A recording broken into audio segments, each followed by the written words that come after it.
Good morning, ladies and gentlemen, members of the FUNAAB community. You're welcome to the 10th edition in our webinar series. My name is Dr. Oduwole from the Health Services Directorate, the coordinator of the National Health Insurance Authority. I'll be speaking on an interesting topic, understanding high blood pressure, in other words, the ABC of hypertension.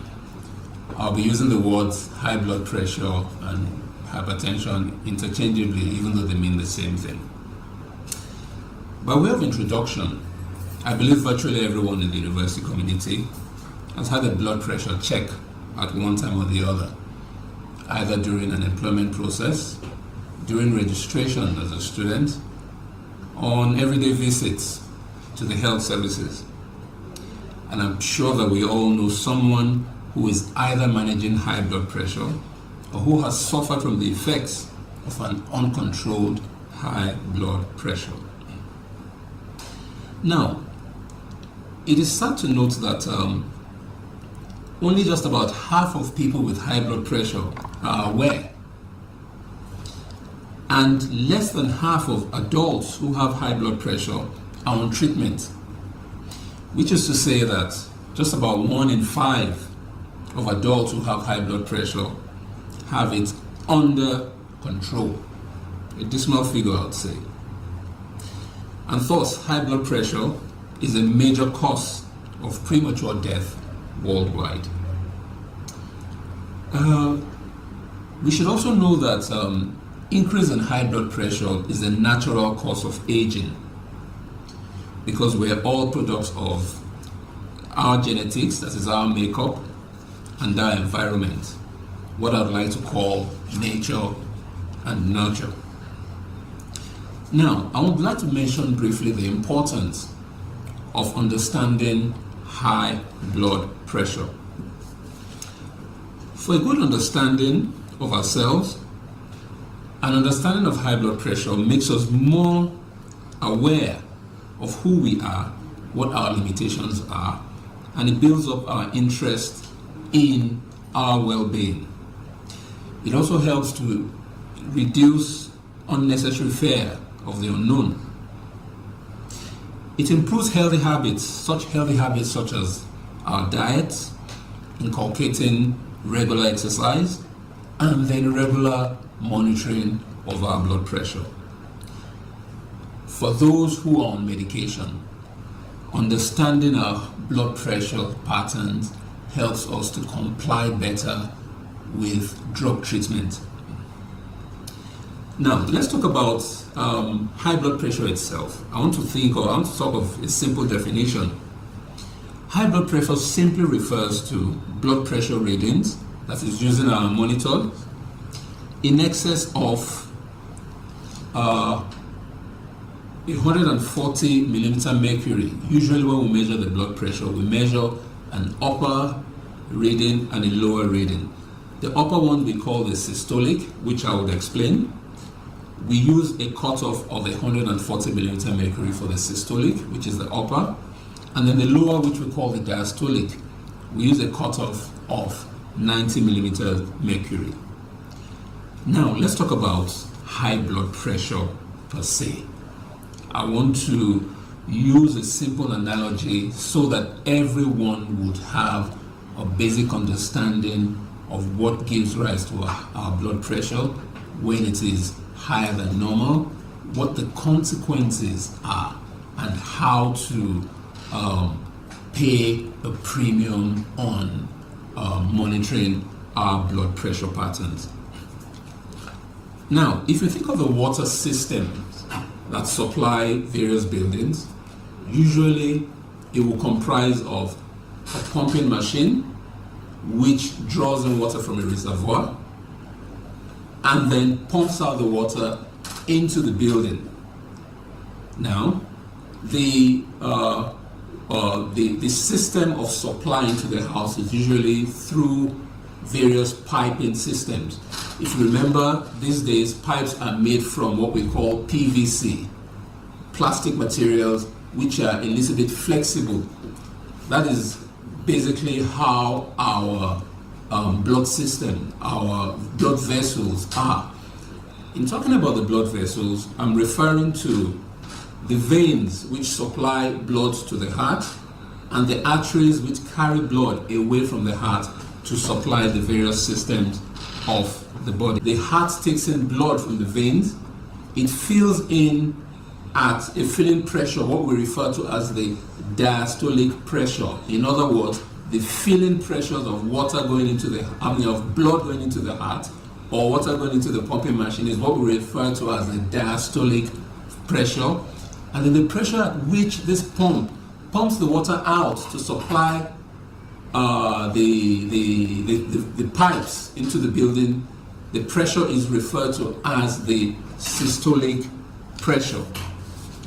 This is just a basic analogy. If we understand how this system works, water drawn in, being pumped out, water circulates all around the building and supplies certain vital equipment. I will want to make reference to the filtering system of the body, which is also the kidney. If we can liken this to our taps within the house, imagine these taps have water filters connected to it so that if we want to drink water, the water is filtered from the filtering system before consumption. That is just how our kidneys work. So I would also be mentioning this from time to time. Now, I mentioned that as we age, the elasticity, that is the ability of the vessels to expand or dilate, becomes reduced, which makes it harder over time. So it's just like those PVC systems. If you remember the years of old, we had steel pipes which are very rigid, which do not expand, and which are more likely to breakages, having burst pipes and accidents. It is something similar in our vascular or our blood systems, our arteries and our veins. Mainly the arteries. Over the years, they become harder, they become less elastic, and they're more prone to breakages when blood pressures are high. Now, with this understanding, I want to mention quickly what normal blood pressure range should be. Remember, we've talked about the pumping pressure, which is the systolic, the filling pressure, which is the diastolic. Now, for the filling pressure, that's the pressure at which blood comes into the heart. Let's remember the pressure at which water comes into the pumping machine. We usually work with a range of 60 to 90 millimeters mercury, usually, though there are slight exceptions I will mention with time. Now, for the ejection pressure, that is the pressure at which the pump expels water or which the heart expels blood, now we look at a range of between 90 and 140 millimeters mercury. This is the general acceptable range that we work with. Let us note that whatever affects the rate or the capacity of the heart to pump blood would also affect blood pressure. Similar analogy, whatever affects the functionality of the pumping machine would affect the rate of water supply into our houses. And so also anything that also affects the integrity of these pipes, that is the ability for the pipes to become elastic or when it becomes rigid, also has an effect on our blood pressures ultimately. Now, what are such things? Remember I mentioned that we're a product of nature and nurture. Nature, it is how we're made. We can do little to change that.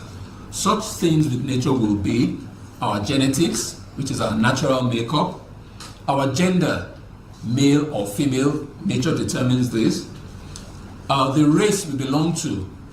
It is known that our race, the Negro race, are more prone to developing high blood pressure when compared to the Caucasians, that is to the white people. I will also try to offer a few explanations along the line. Lastly, the aging process is a natural thing. We can't stop the course of time. So these are natural processes that affect our blood pressure. Now, the other factors which I term nurture. Nurture means what we do, the product of our environment and our activities. Such things as diet. Basically, for survival, we all eat. But we all eat different foods. And these foods, depending on what they contain, these have an effect on our blood pressure. It is worth mentioning that salty diets in particular, we enjoy salty diets as blacks. Tastes good, but over time, it has a negative effect on our blood pressure. The occupation we all engage in, we all involved in one occupation or the other to earn a source of living. A source of living. Different occupational endeavor would have an effect on our blood pressure. Our lifestyle. In talking about lifestyle, we want to mention basically smoking and alcohol.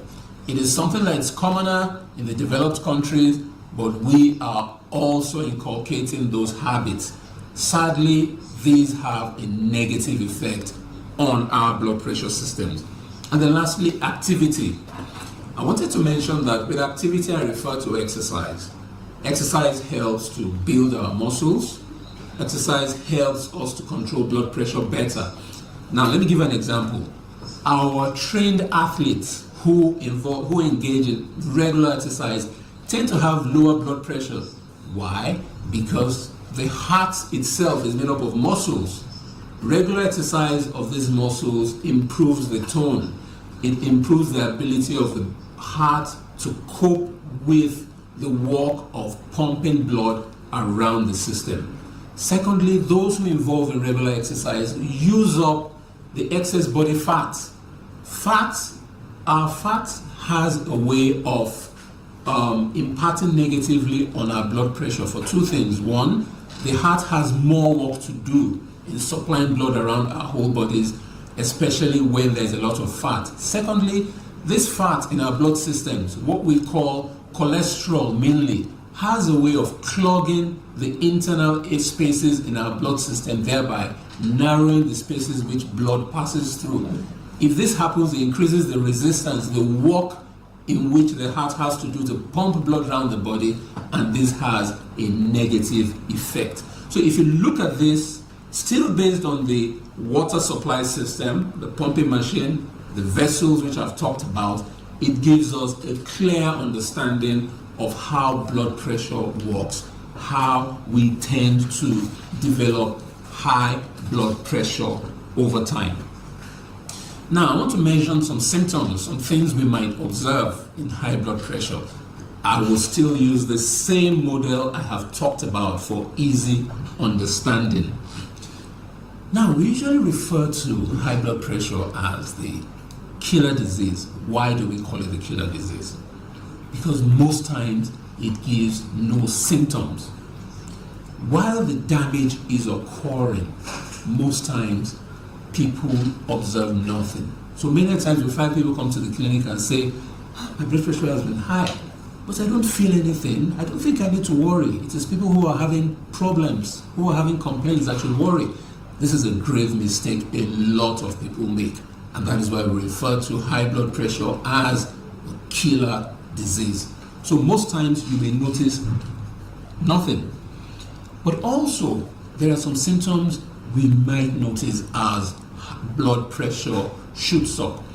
Still using the analogy of the pumping machine. When the pumping machine becomes overworked, at times it becomes noisy, at times we hear funny sounds. Similar with the heart as well. Some people may begin to notice that their heart is beating faster unduly. That is, the heart is doing more than usual to supply blood to our vessels and to our bodies. So we may notice the awareness of our heartbeat. Some people may notice pain. The stress of the extra work with the muscles of the heart may give pain. Some people may complain of chest pain. Now, a vital organ that the blood system supply is our command and control system, and I'm referring to the human brain. At times when the pressure becomes unduly high, some people may complain of dizziness, others may complain of a headache, a pounding headache. This has been observed with high blood pressure. Our human screen systems, that is, if I want to liken it to the televisions and our computer screens, this will be our eyes. Some people may notice dizziness. Some people may notice visual impairment, that their sight become blurred. They cannot see too clearly. This occurs often when blood pressure shoots up. Some people may experience nosebleeds. The blood vessels in the nose, in the nostrils, are very close to the skin.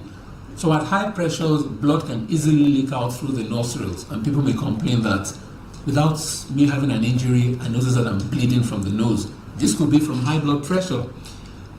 Some people may also observe a ringing sensation in their ears.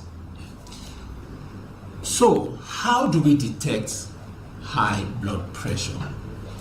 Remember I've mentioned that most of us have been to the clinic at one time or the other to check our blood pressure. Yes, that is still about the only way to detect a high blood pressure, the use of our blood pressure monitoring system.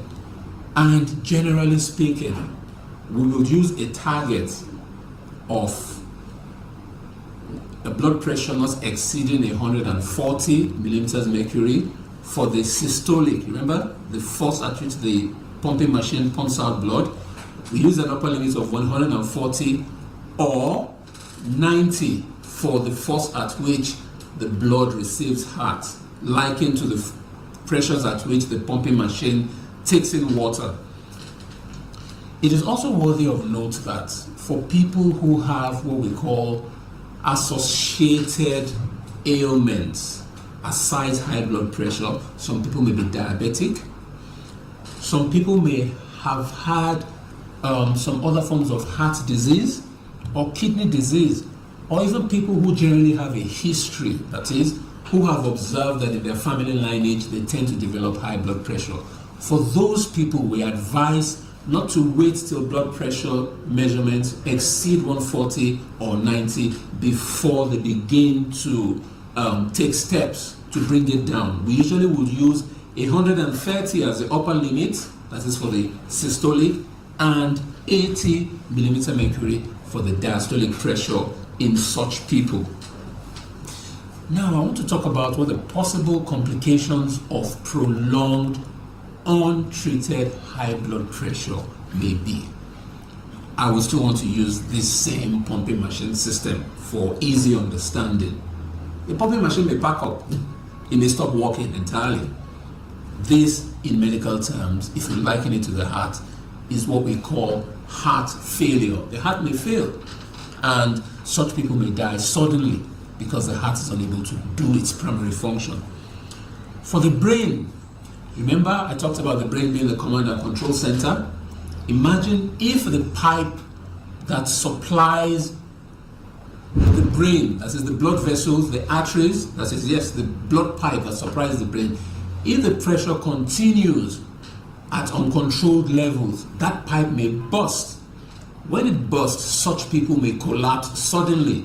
The unlucky ones may die in the process. Those who have a second chance may survive it. You must have heard of the term stroke. When we say a person has stroke, basically that is what happens. A vital organ that a vital blood vessel that supplies the brain bursts suddenly. Other complications may even occur in the kidney. Remember, still with the same water supply system, the tap with the filter. If the force of water that supplies the water filter is persistently high, that filtration system may pack up. Similarly, is what we call a kidney failure in people. The kidneys may fail from prolonged high blood pressure. Now, continuous high blood pressure in the eyes may give rise to a condition we call glaucoma. And what such people experience is progressive difficulty with vision, which may result in blindness if it is not properly attended to. So all this points to one thing, if I may say. Prevention, we say, is better than cure.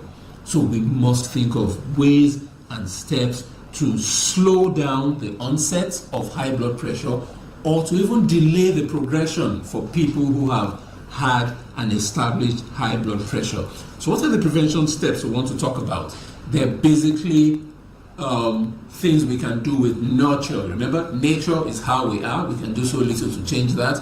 But nurture, what we do, our interaction with the environment, we can modify that for optimal outcomes. Now, what lifestyle changes do we advise? We're going back to diet.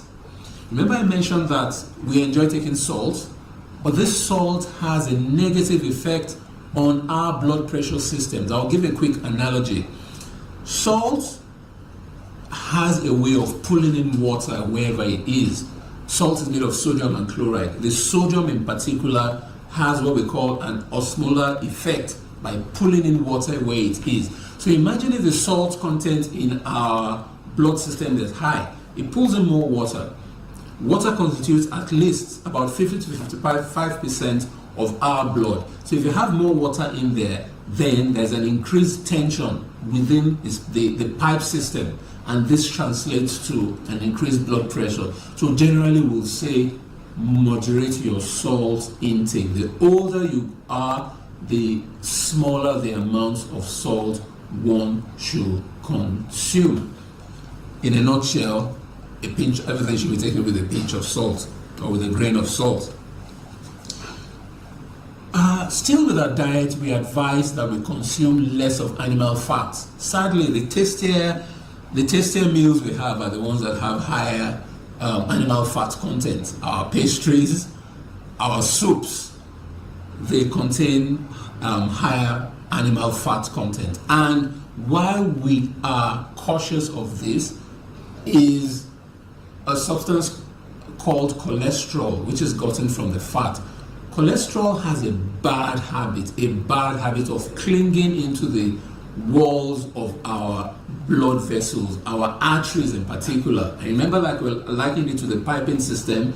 If you continue to have sludge accumulating in the piping system, it narrows the space left for blood to pass through. That means that for the same pipe to supply our body systems, a larger force will be needed to push blood through when the spaces in between become narrowed.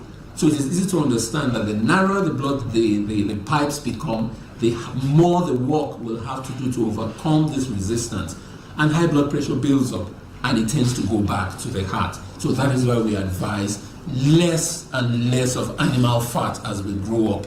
We tend to prefer fat from plant origins, Other things we want to talk about are exercise. I can't overemphasize the benefits of exercise. It improves the muscle tone. Remember I said the heart is a large muscular organ. The better the condition of the heart muscles, the better it would function. And I also mentioned that it has been observed, it is a known fact that trained athletes who engage, or people who engage in regular muscular activity, tend to have lower blood pressures over time. I also mentioned with lifestyle changes, a bottom line advice is to quit smoking. Smoking has a direct effect on our blood vessels. It makes it get harder much faster than should be.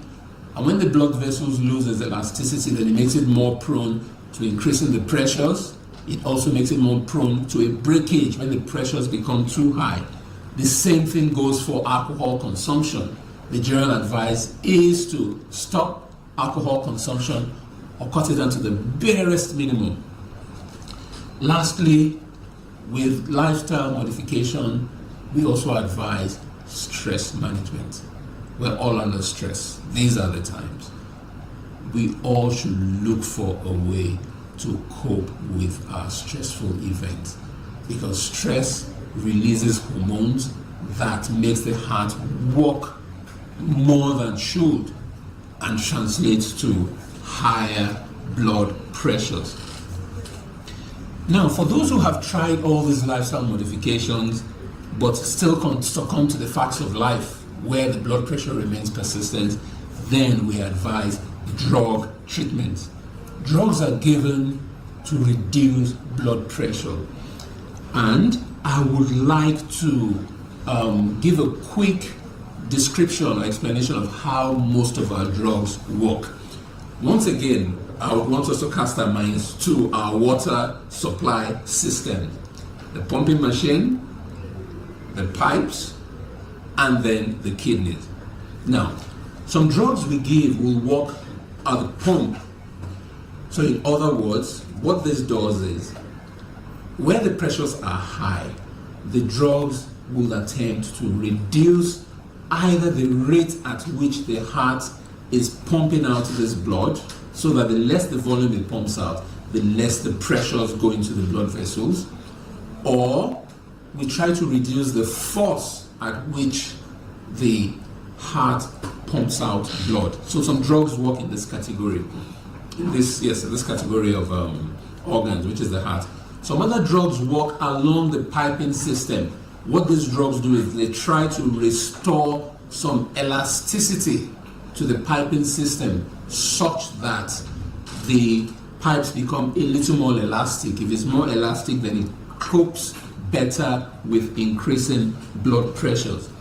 Lastly, we have a group of drugs that work at the filtration system. Remember the where the pipes lead to our taps. Remember I mentioned that some of our taps will have filtration systems, especially for drinking. Some drugs work on the filtration systems to release more water from the pipes, from the vessels, from the arteries, so that there's a lesser pressure if excess water is shed from the from the blood system. So in other words, these are how most of our drugs will work. Now, it is also worthy of note that some advice should be given on medication use. We have observed many times at the university clinic that when people come for treatment for high blood pressure, there's a tendency for them to stop the use of their drugs once their blood pressure comes down. It is usually a cardinal mistake. Why? Like I mentioned, we do not have a cure for high blood pressure, because the development of high blood pressure is a natural process in life, which is to say that we do not have a way to reverse life's process yet. But what we can do is to manage it. Now, with your drugs, what that means is that when you take your drugs, it brings down the blood pressure. The moment you stop your drugs, then the reversal begins again. Your blood pressure begins to shoot up, and that is why we advise to continue to take your drugs, and while taking your drugs, to also continue to monitor our blood pressure readings. When this is done, life is normal. I once met a client who told me that he had been taking blood pressure drugs before I was born, and he was doing well. So it is not a death sentence. It is actually to improve the quality of our lives. So in summary, it's worth mentioning that the situation in the immediate environment is one of urgency with grappling challenges. These are enough to either induce high blood pressure or worsen it in many people.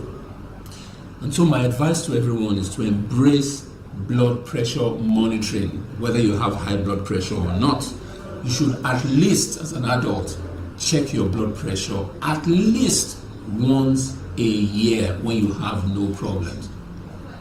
But it should be more regular as we age, or at every visit to a health facility where the facilities exist to check your blood pressure.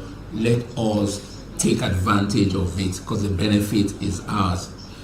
So in that case, I would like to implore everyone to adopt the ABC of care for our blood pressure. You remember, the topic is the ABC of hypertension, understanding it. The A here is to employ everyone to have an understanding of blood pressure. The B is to be active through regular exercise, and the university community organizes some periodic aerobics and walks. This exercise are very beneficial to our health. The C is to check blood pressure regularly. And for those who have not responded well to this, then I prefer the D. Please, drug use. Maintain the use of your drugs regularly. Thank you so much for listening. I have a few questions here I would like to address. Someone once mentioned, like you rightly said, nature and nurture determines our blood pressure. Yes. Many people are getting older and they use energy and do strenuous job. What is your advice? Okay, this is a good question. I had mentioned that we're all involved in one activity or the other to earn our source of living. And it has, through the stress it puts on our systems, it has a long-term effect on our blood pressure. So here I advise stress management. Stress management is a topic on its own, but I believe that everyone has either heard one advice or the other on what we should do to reduce the stress we'll encounter. Stress management has a long-term effect on reducing our blood pressure. Also, those who engage in physical jobs tend to be fitter than those who engage in strenuous mental activity. Both have an effect on our blood pressure, but those who engage in physical activity have a better outcome than those who engage in continuous mental activity. It's also a time to advise for those of us who sit down for long hours. The advice is to take periodic breaks. After about 30 to 45 minutes, get up from your desk, take a short walk around. That walk does a lot of good. It keeps the heart working better, and it also tones our muscles. It's like servicing the pumping machine, if I would use that same analogy. I have another question here. Someone said they say local herbs work perfectly, but can you say to those that engage in drinking concoction without prescribed measure? This is a very, very beautiful and relevant question. Yes, local herbs work, but I wouldn't say they work perfectly because my training and discipline has not afforded me to know what local herbs contain. Also, we do not know what quantity of the local herbs should be taken to give the desired effects. We do not know what side effects some of these may have, but I know that in a lot of people it has a positive effect.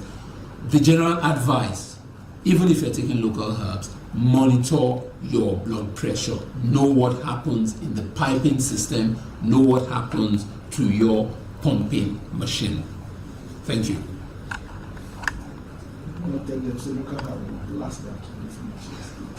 You see, we cannot mention that now. You cannot spoil business for our